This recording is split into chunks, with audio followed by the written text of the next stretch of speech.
S S ಟಿವಿಯಲ್ಲಿ ಜಾಹೀರಾತು ನೀಡಲು ಈ ನಂಬರಿಗೆ ಸಂಪರ್ಕಿಸಿ.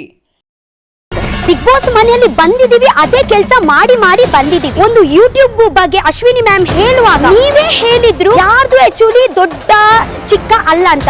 ಸೊ ನೀವು ಪ್ರೊಫೆಷನಲ್ಗೆ ಇದೇ ಮಾಡ್ಬಿಟ್ರೆ ಫಸ್ಟ್ ನಾಮಿನೇಟ್ ಮಾಡ್ತಾ ಇರೋದು ಗಿಲ್ಲಿ. ಮೊನ್ನೆ ಒಂದ್ ಮಾತು ಹೇಳಿದ್ನಪ್ಪ, ಅವನು ಆಂಕರ್ ಆಗ್ಬೇಕಂತೆ.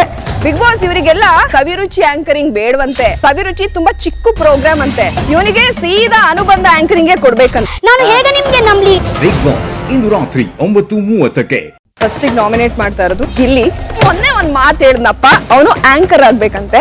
ಬಿಗ್ ಬಾಸ್ ಇವರಿಗೆಲ್ಲ ಕವಿರುಚಿ ಆಂಕರಿಂಗ್ ಬೇಡವಂತೆ. ಕವಿರುಚಿ ತುಂಬಾ ಚಿಕ್ಕ ಪ್ರೋಗ್ರಾಮ್ ಅಂತೆ. ಇವನಿಗೆ ಸೀದಾ ಅನುಬಂಧ ಆಂಕರಿಂಗ್ ಕೊಡ್ಬೇಕಂತೆ. ಬಿಗ್ ಬಾಸ್ ಮನೆಯಲ್ಲಿ ಬಂದಿದೀವಿ, ಅದೇ ಕೆಲಸ ಮಾಡಿ ಮಾಡಿ ಬಂದಿದೀವಿ. ಒಂದು ಯೂಟ್ಯೂಬ್ ಬಗ್ಗೆ ಅಶ್ವಿನಿ ಮ್ಯಾಮ್ ಹೇಳುವಾಗ ನೀವೇ ಹೇಳಿದ್ರು ಯಾರ್ದು ಆಕ್ಚುಲಿ ದೊಡ್ಡ ಚಿಕ್ಕ ಅಲ್ಲ ಅಂತ.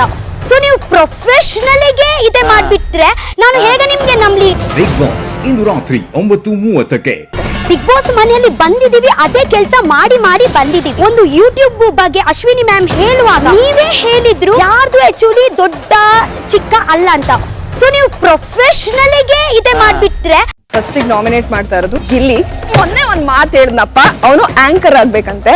ಬಿಗ್ ಬಾಸ್ ಇವರಿಗೆಲ್ಲ ಕವಿರುಚಿ ಆಂಕರಿಂಗ್ ಬೇಡವಂತೆ. ಕವಿರುಚಿ ತುಂಬಾ ಚಿಕ್ಕ ಪ್ರೋಗ್ರಾಮ್ ಅಂತೆ. ಇವನಿಗೆ ಸೀದಾ ಅನುಬಂಧ ಆಂಕರಿಂಗ್ ಕೊಡ್ಬೇಕಂತ. ನಾನು ಹೇಗೆ ನಿಮ್ಗೆ ನಂಬಲಿ? ಬಿಗ್ ಬಾಸ್ ಇಂದು ರಾತ್ರಿ 9:30ಕ್ಕೆ ಎಸ್ಎಸ್ ಟಿವಿ ಸಿನಿಮಾ ಜಗತ್ತಿನ ಕ್ಷಣ ಕ್ಷಣದ ಸುದ್ದಿಯೊಂದಿಗೆ.